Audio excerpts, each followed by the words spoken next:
બોટાદમાં સ્વામિનારાયણ સિદ્ધાંત હિત રક્ષક સમિતિનું સંમેલન યોજાયું. બોટાદમાં સ્વામિનારાયણ સંપ્રદાયના કહેવાતા લંપટ સાધુઓની વિરુદ્ધમાં સ્વામિનારાયણ સિદ્ધાંત હિત રક્ષક સમિતિ દ્વારા સંમેલન યોજાયું હતું.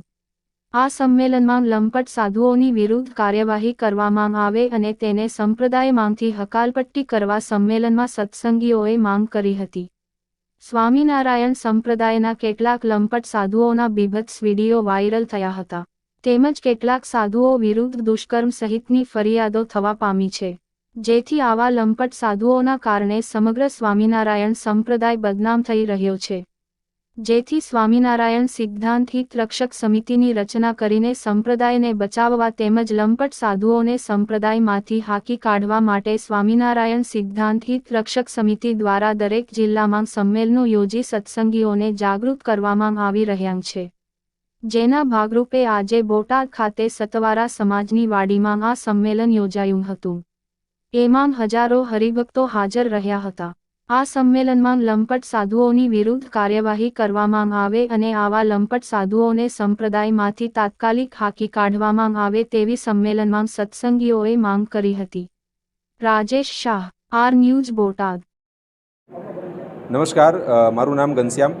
અમે સ્વામિનારાયણ સિદ્ધાંત હિતરક્ષક સમિતિ એના નેજા હેઠળ આજે બોટાદ જિલ્લા સંમેલનની અંદર એકત્રિત થયા છીએ. જી,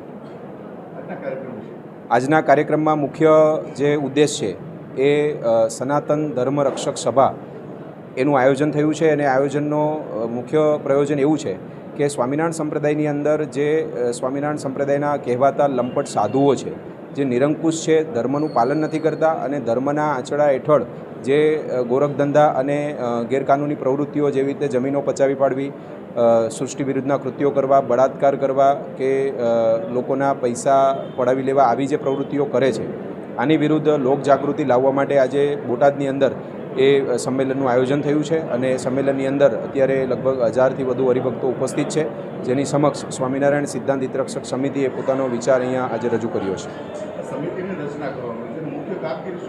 મુખ્ય કામગીરી એ છે કે જે કહેવાતા લંપટ સાધુઓ છે, જે ધર્મનું પાલન નથી કરતા અને એના લીધે કે એમની જે મનસ્વી વાણી છે એના લીધે સમાજની અંદર સ્વામિનારાયણ સંપ્રદાય અને સનાતન ધર્મ વચ્ચે જે ક્લેશ ઊભો થાય છે એ ન થાય અને આવા સાધુઓ વિરુદ્ધ કાર્યવાહી માટે હરિભક્તો એકજૂટ થાય એ આ સમિતિનું મુખ્ય કાર્ય છે.